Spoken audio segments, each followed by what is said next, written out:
지금 세계는 전쟁의 소용돌이 속에 있어요.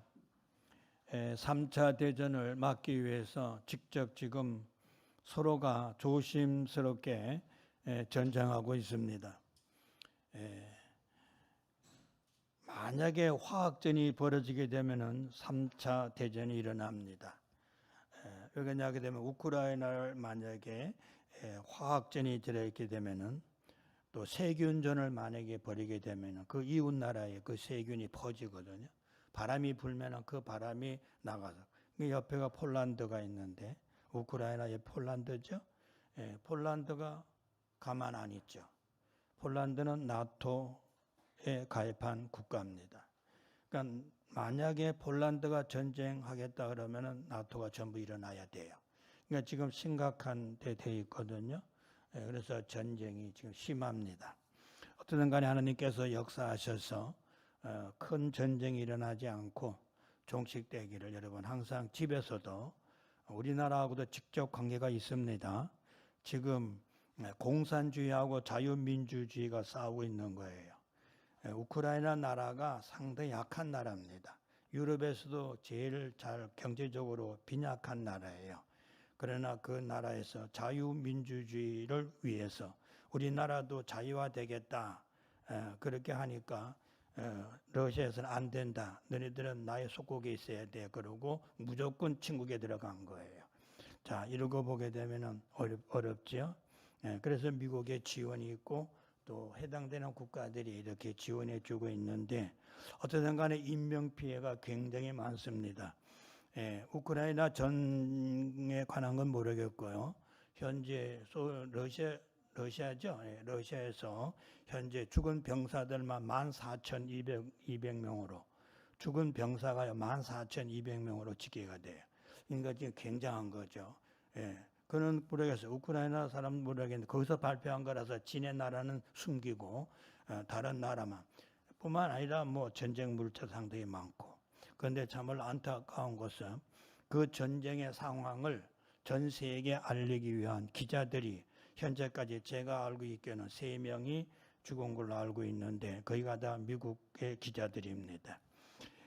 마가렛 허킨스라고 하는 유명한 기자가 있는데 그 기자는요 바로 한국 전쟁 때 종군 기자입니다. 온갖 위험을 무릅쓰고 전쟁 상황을 온 세계에 전하려고 아주 애를 많이 쓴 분인데 이래서 이제는 그 공로로 인해 가지고 프리처상까지 받은 사람이에요. 근데 그는 미 해병대를 따라다니면서 해병대가 아주 목숨을 아끼지 않고 덤비는 데가 해병대죠. 그러니까 미국이 우리나라를 도와주기 위해서 해병대가 파견되었는데 그 해병대를 따라서 최일선에서 그렇게 힘쓰던 그 사람입니다. 여러분이 아시지 몰라도 미국이 6.25 때 우리나라에 죽은 사람이 70만 명으로 3년간 전쟁에 70만 명이 우리 한국을 살리기 위해서 미국의 병사들이 죽었어요. 이걸 생각하게 되면은 정말 우리가 지금 정신을 바로 차려야 됩니다. 우리나라도 튼튼한 나라, 참 좋은 나라가 돼야 돼요. 우리나라 스스로가 우리나라를 지킬 수 있어야 됩니다. 근데 이 최일선에서 있었던 이 기자가요, 전세가 갑자기 우리나라가 압록강까지 갔었거든요. 근데 전세가 불리하게 되었어요. 그 이유는 뭐냐? 중공군이 개입을 했습니다. 여러분 아마 6.25 전쟁에 관한 거는 저는 어렸을 때에 그 상황을 아마 가끔 가다가 우리 학교에서 보여줬어요. 보여주면서 있는데 그때 30만 명이 그러다 인해 전술이라고 해요. 앞에 있는 사람 죽이면 또 뒤에 사람 또 오고 또 앞에 사람 죽이니까 또 밑에 사람 와서 이거 사람을 죽이는 정신이 없는 거예요. 그러니까 후퇴할 수밖에 없어요. 그래서 다시 압록강까지 갔다가 후퇴를 하게 됩니다. 근데 그 당시에 설상가상으로 강추위가 있었거든요. 후퇴하지 않을 수가 없어요. 사람을 이렇게 많이 죽일 수는 없거든요. 그래서 트루먼 대통령, 그때 미국 대통령이 트루먼 대통령인데 후퇴하라는 거예요. 그때 메가더 원수는 그게 아니었어요. 전진해서 폭격하자, 들어가자 그랬는데 대통령의 명령이니까 어쩔 수 없어가지고 후퇴하게 됩니다. 남쪽으로 내려오던 중에 그런 와중에서 어떻게 그 추위에 끼니 때가 되니까 군데 자리를 잡고 통조림 하나 가지고 점심을 때는 그때의 정황입니다. 그런데 이 기자에게 흔히 눈에 띄는 사람이 있었어요. 여러분, 마가렛 호킨스라는 분은요, 기자인데 여자입니다. 여기자예요. 대단하죠. 여기자가 이렇게 전투에 이렇게 했습니다. 그런데 그의 눈에 어느 한 병사가 자기의 눈에 특별히 띄었습니다. 보니까 오랫동안 면도하지 않아서 전쟁통이니까 면도할 수 있나요? 우리 남자들은요, 하루만 면도 안 해도 이거 덥수룩하게 되죠. 그런데 며칠째 지금 면도 안 하고 있었고, 그리고 흙탕물이 막 튀어가지고 뒤범벅에 띄었고, 그야말로 사람 꼴이 아니죠. 길게 자란 수염에 고드름까지 달려져 있고, 옷도 얼어가지고요. 이분이 쓴 내용입니다. 장작처럼, 장작개비처럼 그렇게 뻣뻣하게 되어 있고, 자, 그렇다고 해서 그 순간에 이 기자가 가서 뭐라고 어떤 말을 해야 될까? 말할 게 없어요. 여러분, 전쟁이라는 것이요, 이렇게 슬픈 겁니다. 말로 다 할 수 없이 그러는 거예요. 여러분, 나라와 민족을 위해서 여러분 기도 많이 하셔야 돼요. 나라가 없으면은요, 우리 신앙생활도 제대로 할 수가 없어요. 저는 6.25를 겪은 사람이잖아요. 어린이로서. 아주 어린 애기죠, 뭐. 그래서 우때 그 어른들 들어보게 되면은 정말로 너무나 비참해요. 제가 1954년도에 서울 올라왔을 때요, 서울은 완전히 초토화되었습니다. 서울이 건물 없고요, 개들만 왔다 갔다 해요. 개들이 시체에 피를 빨아먹는 이러한 시대가 있었습니다. 그러니까 여러분들이 그 경험한 거하고요, 경험하지 못한 분들하고는요, 차이가 굉장히 많습니다. 저는 처음에 올라와가지고 가회동에 있었거든요. 가회동, 지금 제동이 있죠. 바로 경기고등학교 있는 그 근처에, 지금은 경기고등학교 청담도로 옮겼지만은 그때는 그쪽에 있었고, 그렇습니다. 그 신문고등학교에서 좀 창덕여고 있는 데서 들어가게 되면은 그 위치에 제가 살고, 지금도 제가 그게 눈에 선합니다. 그렇습니다. 자, 우리 여러분, 전쟁이 있으면 안 돼요. 우리나라도요, 여러분 정신 차려야 됩니다. 잘못하게 되면은 중국이 쳐들어올 수도 있고요.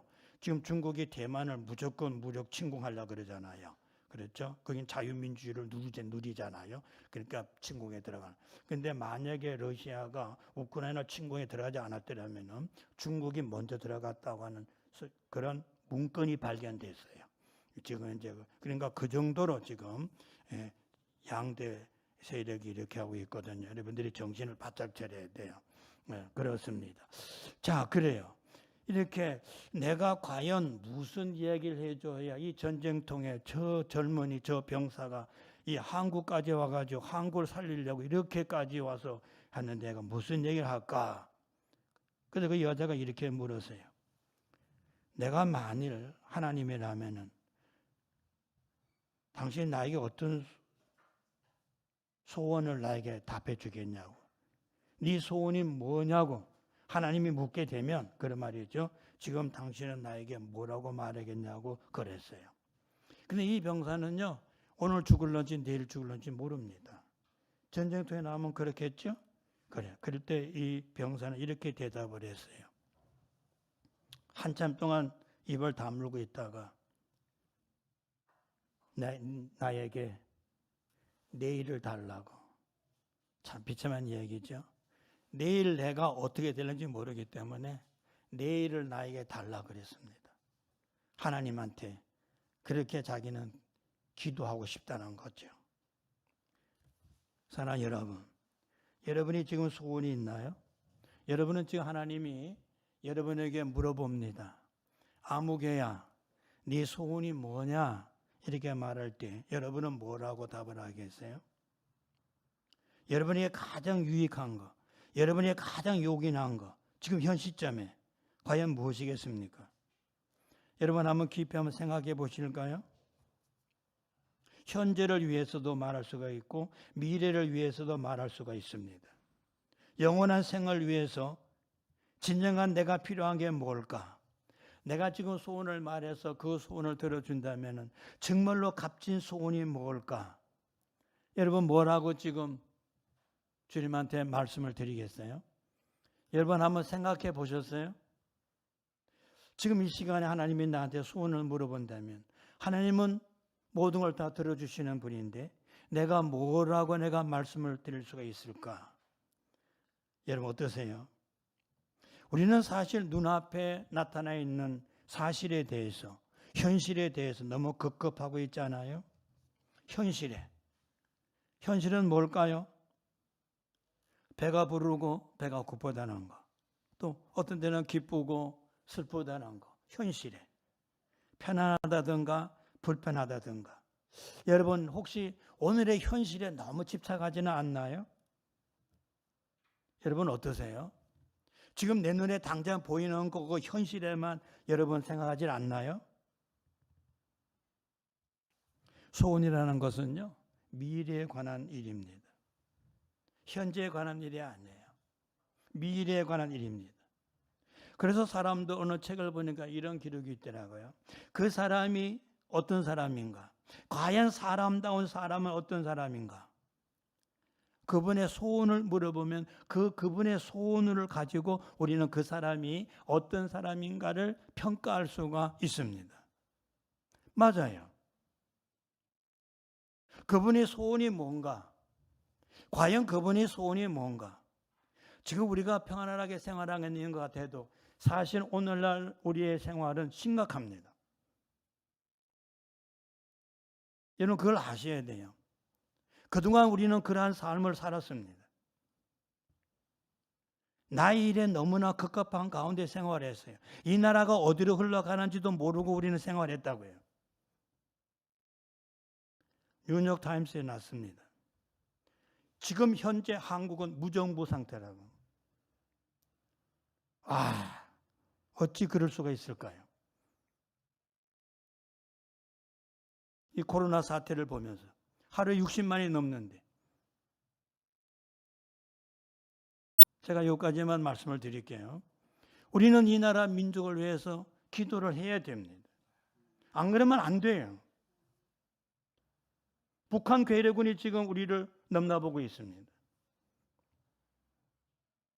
중국은 지금요 우리나라를 자기네 옛날에 자기 나라에 속해지는 나라로 교과서에 나옵니다. 교과서에 그렇게 나와요. 우리는 어떻게 해야죠? 옛날 고구려 발해 다 우리나라죠. 왜 만주 벌판을 갖다가 왜 우리가 뺏겼을까요? 그거 다 우리나라예요.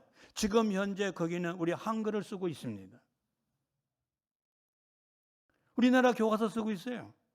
그래서 그 한민족이라고 왜 한족이라 그런 데서 내려와서 지금 일들을 많이 하잖아요. 우리 한국말 잘하잖아요. 왜 그럴까요? 우리말 쓰고 있어서 그래요. 거기 우리 땅이에요.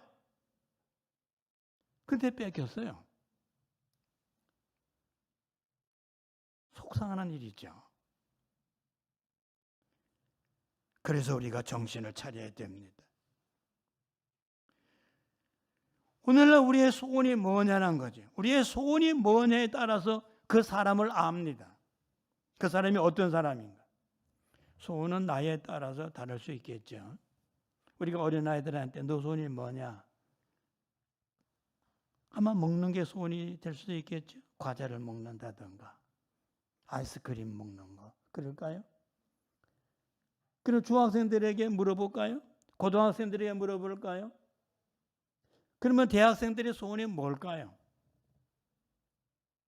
우리 때 생각하게 되면 요즘에 너무나 희망이 없는 것 같아요. 힘이 없어요. 제가 잘못된 생각일까요? 그렇지만 우리의 삶 가운데는 누구나 다 소원이 있어요. 절박한 소원이 있을 수도 있습니다.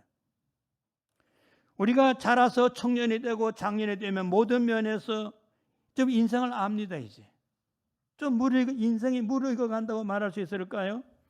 그러면 소원이 달라지죠. 내가 지금 바라던 건 이거 진짜 어리석었네. 이게 아닌데. 왜? 우리가 성숙하게 보니까 지금까지 나의 소원이 잘못되었다고도 생각할 수도 있습니다. 여러분의 소원은 뭐죠? 생각할 수 있어야 돼요. 왜? 나의 소원이 나의 인격을 가름하기 때문에 그렇습니다. 자, 근데 오늘 본문의 말씀은 솔로몬의 소원입니다. 30장 1절을 보게 되면 이 말씀은 다 같이 읽어볼까요? 30장 1절. 네, 시작.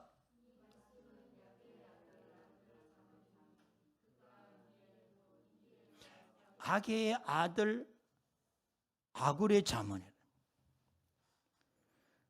신학자들의 해석이 분분합니다. 그런데 다윗과 솔로몬의 애칭으로 보는 것이 옳을 듯합니다. 그런데 이것은 제가 정확지는 않아요. 그러나 저는 그렇게 생각합니다. 야게 다윗의 애칭이고 아굴은 솔로몬의 애칭이에요. 솔로몬의 자문입니다. 자문은요 솔로몬이 썼어요. 3천을 썼습니다. 그 중에 일부분이 지금 여기에 기록이 되어 있어요. 솔로몬이 소원을 간구하는 대목이 오늘 기록이 되어 있거든요.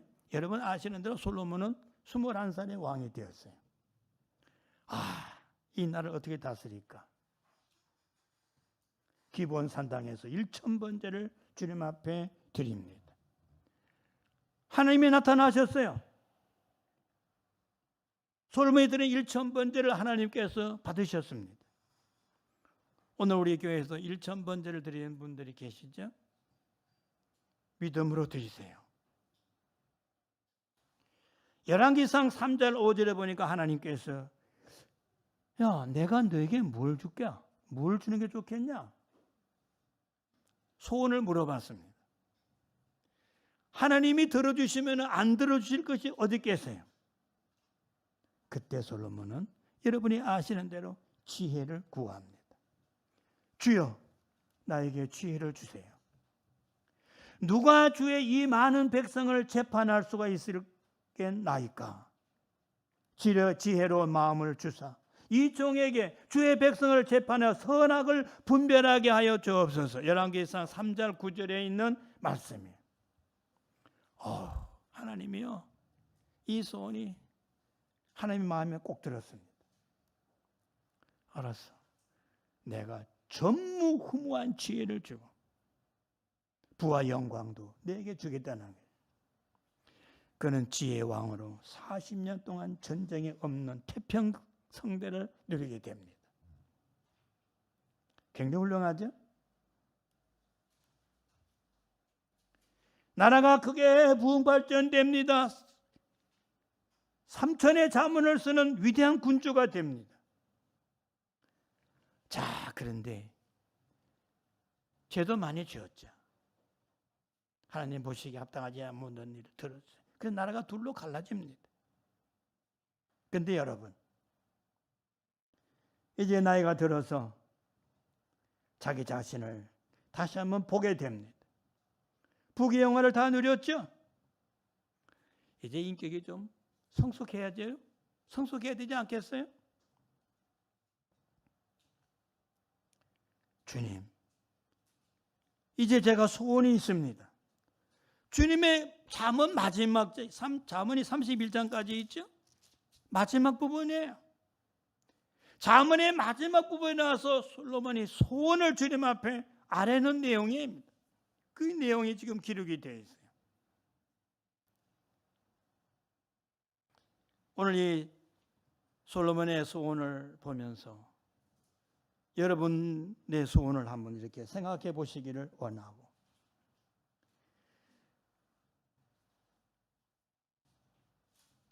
정말로 솔로몬이 지혜로운 소원을 말하게 됩니다. 이 소원이야말로 겸손한 소원이요, 정직한 소원이요, 정말로 조화로운 균형을 이룬 소원이거든요. 종말론적 소원이기도 합니다. 주여, 7절이죠. 나의 죽기 전에 주시옵소서. 이제 자기의 생명이 다하는 거죠. 이걸로 봐서는 아마 이토록 중요하고 평생토록 지녀왔던 그러한 소원이 아니겠는가. 즉흥적이고 우발적인 소원이 아니라는 이야기죠. 솔로몬처럼 부자가 어디 있습니까? 전무후무합니다. 가고 싶은 데를 다 가고, 갖고 싶은 거 다 갖고, 누리고 싶은 거 다 누릴 수 있어요. 하나님이 그렇게 축복해 주셨어요. 하나님의 약속이거든요. 그런데 그 마음속에 깊은 곳에 한 그림자가 늘 남아 있었어요. 이게 소원입니다. 주님, 나의 죽기 전에 주시옵소서. 그가 구하는 것이 뭘까요? 두 가지라 그랬습니다. 오늘 보면 그렇죠? 두 가지. 7절 말씀에 내가 두 가지 일을 주께 구하였사오니. 첫째가 아버지 진실한 자가 되게 하여 주옵소서. 내가 진실한 자가 되게 하여 주옵소서. 이 말씀이요, 공동 번역에 보니까 하나님이요 허황된 거짓말을 하지 않게 하여 주옵소서. 저는 이번엔 느꼈어요. 난 이런 줄을 몰랐어요. 푸틴이라고 하는 사람은 처음부터 거짓말. 아, 그렇구나. 우리나라의 누구도 처음부터 거짓말이에요. 그 사람이 말한 거 하나도 된 게 없어요. 큰일 날 뻔했습니다. 푸틴이 거짓말했어요. 왜 우크라이나를 침공해 들어가느냐? 히틀러의 상이, 나치 히틀러의 상이 우크라이나 각 가정마다 걸려있다는 거예요. 왜? 히틀러한테 당했거든요, 러시아가. 근데 우크라이나가 그렇다는 거예요. 그때 우크라이나 대통령 젤렌스키가, 나는 그 사람이 그런 사람인지 몰랐어요. 한마디 했습니다. 나는 유대인이야. 내가 유대인이라고. 그 즉시 이스라엘에게 원조를 요청했습니다. 여러분, 히틀러하고 유대인하고는 삼각입니다. 600만 명을 죽였어요. 유대인 600만 명을 죽였어요. 그런데 그걸 각 가정에다 걸어놓겠어요? 왜 그런 거짓말을 했을까요? 러시아에서 전쟁에 반대 데모를 하고 있거든요. 내가 유태인인데 내가 왜 정식으로 이스라엘에 청구했습니다. 푸틴은 지금 거짓말을 하고 있다는, 계속 거짓말이에요. 사랑하는 여러분, 저는 이 말씀을 상고하면서 그 이야기를 보도를 통해 보면서 참 이 거짓이, 국민을 속이는 이 거짓이 얼마나 더럽고 추악한 것인가를 알았습니다. 솔로몬도 진실을 구합니다. 오늘 본문에는 헛된 거짓말을 내게서 멀리 하옵소서. 거짓말하지 않게 하여 주옵소서. 진실이 얼마나 어려운지. 여러분, 진실을 위해서 힘써보지 않는 사람들은요, 진실이 얼마나 귀한지 모릅니다. 거짓말 아니하고 진실을 구하는 것이 얼마나 귀한지를 모른다고요. 솔로몬이 구합니다. 주님, 나의 소원이 오니 나 죽기 전에 이루어지게 해 주옵소서. 여러분, 혹시 제가 준비한 말씀 그대로 드릴게요. 여러분 속에, 마음속에 어두운 그림자가 혹시 있습니까? 진실하지 못해서 그래요. 사람 만나기가 좀 꺼림칙합니까? 거짓말을 많이 하면 그렇습니다.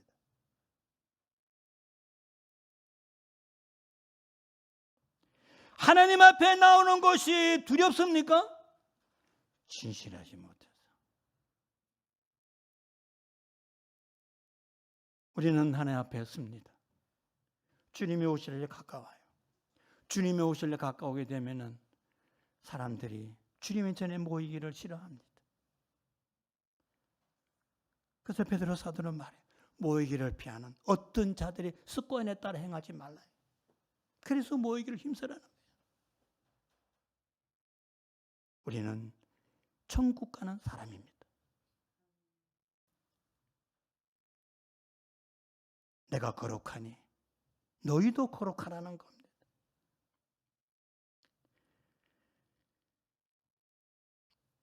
진실이 참말로 어려워요. 우리는 진실보다 귀한 것이 없다는 것을 알아야 됩니다. 진실은 용기가 있어야 돼요. 용기 없는 사람이 거짓말합니다.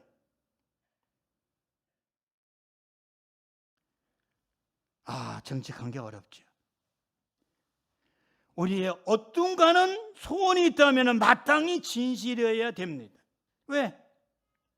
우리는 예수 믿는 사람이잖아요. 진실이 승리합니다.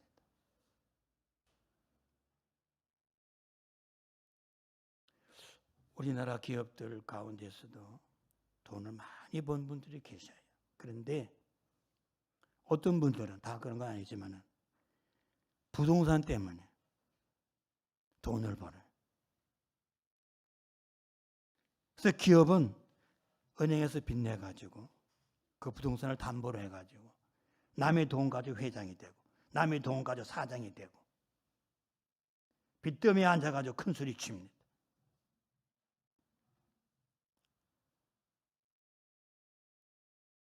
사랑 여러분, 우리는 주님 앞에 진실해야 됩니다. 솔로몬의 소원을 한 번 더 여러분 기억하시기를 원해요. 내가 한 번 더 내가 정말로 진실했는지를 돌아보고 고쳐야 됩니다. 나의 지경을 고쳐야 돼. 내가 무엇을 알고 내가 무엇을 가졌으면 내가 어떠한 삶을 살아왔는지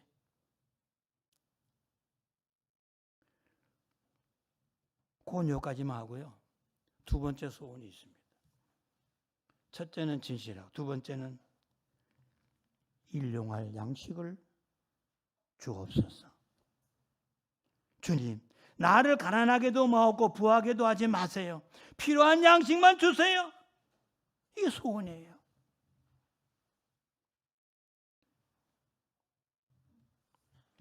이스라엘 사람들의 물질관을 보게 되면요,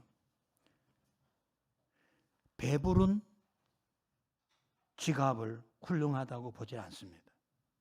그렇지만 빈 지갑을 나쁘게 봅니다. 여러분 잘 들으셔야 됩니다. 돈은 악마도 아니에요.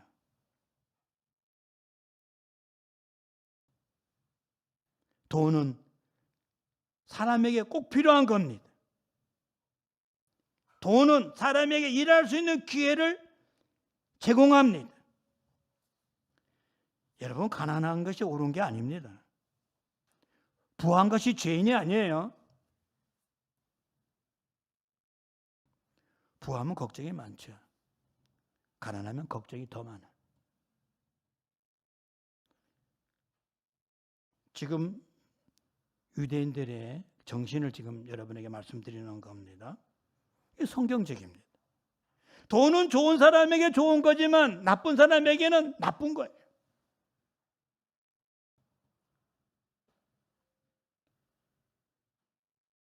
이스라엘의 그 돈에 대한 세계관을 오늘 말씀하는 거지만 솔로몬을 보겠습니다. 부하게도 마옵시고, 왜? 부하면 사람이 게을러진다. 돈이 많으면 나쁜 친구와 사귀게 돼. 향락을 즐길 수가 있었거든요. 솔로몬이 그랬잖아요. 돈이 많으면 교만합니다. 그러니까 나를 부하게 하지 말라니까요. 그러면 내가 나를 알아요. 내가 나를 알기 때문에 내가 그런 사람이 돼버리고 말잖아요. 그러니까 그렇게 하지 마세요, 주님. 솔로몬이 얼마나 부자인지 몰라요. 그래서 솔로몬이 후반기에 가가지고 나쁜 짓을 많이 했어요.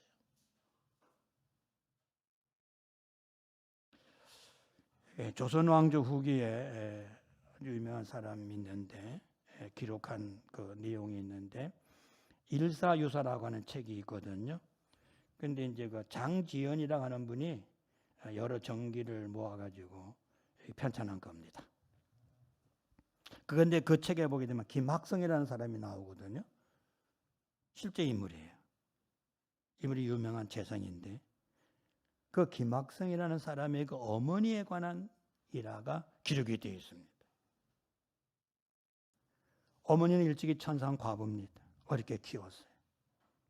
아이를 훌륭하게 키우려고 헌신을 다한 거죠.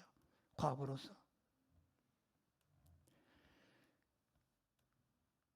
하늘 비 오는 날 바느질을 하면서 빗소리를 듣습니다. 추녀에서 떨어지는 빗소리가 이게 무슨 소리야? 예전하고 다르네. 이상하다. 그래서 그 이상한 그 소리를 들으면서 빗물이 떨어지는 곳에 가봤습니다. 파보니까 다르네. 이렇게 들어보니까 거기에 소뚜껑이 나왔습니다. 소뚜껑 위에 빗물이 떨어지니까 소리가 좀 달랐던 겁니다. 이게 뭐야? 파헤쳐 보니까요. 뚜껑을 열어봤어요. 거기에 은전이 세상에 솥에 한가득 차 있습니다. 떼부자 됐습니다. 그 어머니가 가만 일어나지를 못했어요. 가만. 지금 일사유사에 기록된 내용입니다. 안 되겠다. 땅을 더 깊이 팠어요. 그리고 그걸 묻었습니다. 돈을 묻고 그 집을 팔고요. 이사 갔습니다. 우리 생각에는 어떻게 생각이 됐어요?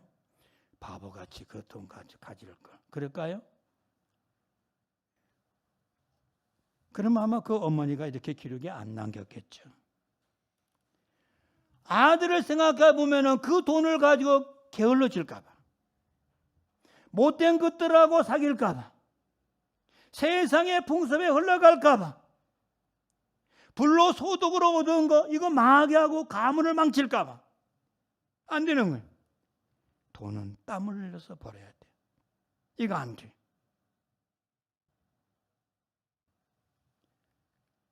땀 흘려 벌지 않는 것은 내게도 남에게도 이롭지 않다는 거예요.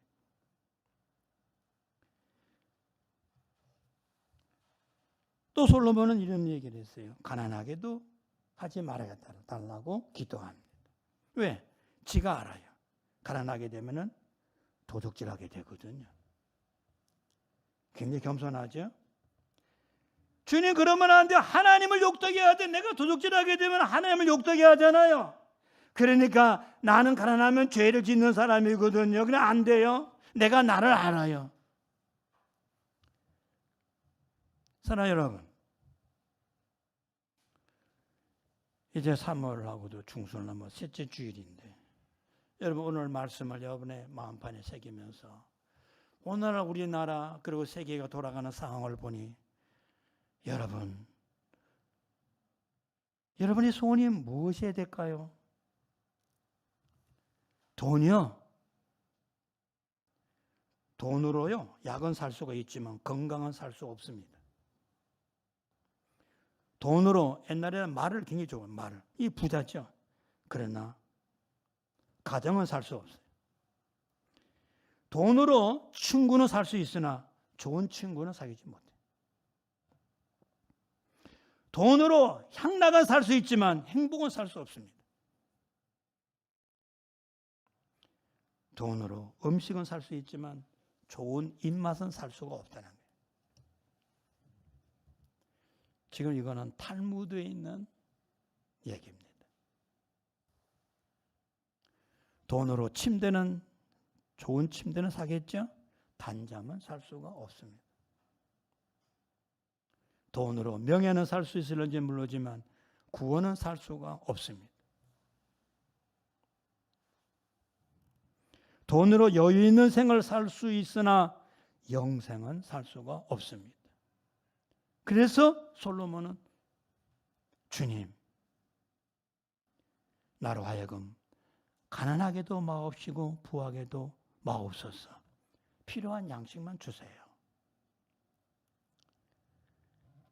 탈무드에 보게 되면은요, 우리가 생활하는 가정에서 꼭 너무 지나치게 도를 넘으면 안 돼요. 차를 운전하다가 도를 넘어가게 되면 사고 나잖아요. 마찬가지로 도를 넘지 말아야 될 것 8가지가 있는데, 첫째가 여행입니다. 탈무드에 여행 너무 좋아하지 말아요. 어떤 분이 취미가 여행이래. 그거 조심해야 됩니다. 두 번째는 친구 너무 좋아하지 말아요. 세 번째는 일에 너무 목적 없는 일에 매달리면 안 돼요. 가정을 버리고 일할 거예요? 누굴 위해 일합니까? 세 번째, 우리 믿는 사람들한테 해당이 안 되는데, 술을 적당히 먹어야지. 나중에요, 처음에 사람이 술을 먹다가 술이 사람을 먹어버려요. 그래서 우리가 좋아하는 게 있죠. 뭐죠? 건강, 약을 너무 많이 해요. 어떤 분은 약을요, 손으로 한 컷씩 털어먹어요. 저는 여러분에게 약을 2가지만 소개할게요. 이 약을 꼭 잡수세요. 하나는 신약이고요. 하나는 뭘까요? 구약입니다. 이 약만 잡수시면 돼요. 이거는 꼭 잡수세요. 향료, 올라면 화장품. 너무 화장품을 너무 하지 마세요. 누구든지 저를 보고 그러더라고요. 목사님 얼굴이 씩시고 화나시다고. 근데 우리 집사람은 안 그래요, 저한테. 어디 이쪽인가 그거 빼라 그래. 여기 뭐 점이 있다고. 저는 아직까지 화장품을 발라본 일이 없습니다.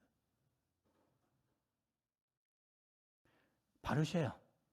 이쁘게 하고 교회 나오세요. 이걸 뭐라 그러지, 입에 바르는 걸? 루즈? 그럼 영어고. 예. 우리나라 말로 뭐라 그래요? 응? 난 모르겠어요. 너무, 그래도 그거 바르시고요. 주의 전에 나올 때는 이쁘게 하고 좋은 옷을 입고 나오셔야죠. 8번째가 뭐냐? 돈이요. 탈무드인을 말씀 마칠게요. 솔로몬의 마지막 소원을 들어볼까요? 가난하게도 마옵시고 부하게도 마옵시고 내가 배불러 하나님을 모른다. 여호와를 누구냐 할까 하오니 혹 내가 가난하여 도둑질하오니 내 하나님의 이름을 욕되게 할까 두렵다는. 여러분 빌립보서 1장 20절을 여러분에게 드립니다. 살든지 죽든지 내 몸에서 누가 존귀하게 하라고? 예수 그리스도가 존귀되는 여러분 되시기를 주님의 이름으로 축원합니다. 여러분 마지막 소원이 여러분이 있다면 무엇일까요? 그래요, 우리도 솔로몬처럼 진실하세요. 바른 소원을 가지시기를 원합니다. 하나님이 여기에 놀라운 은혜와 축복으로 채워주실 겁니다. 우리 이 땅에 살아가면서 지혜로운 생을 살아가는 저도 여러분도 되시기를 주님의 이름으로 축원합니다.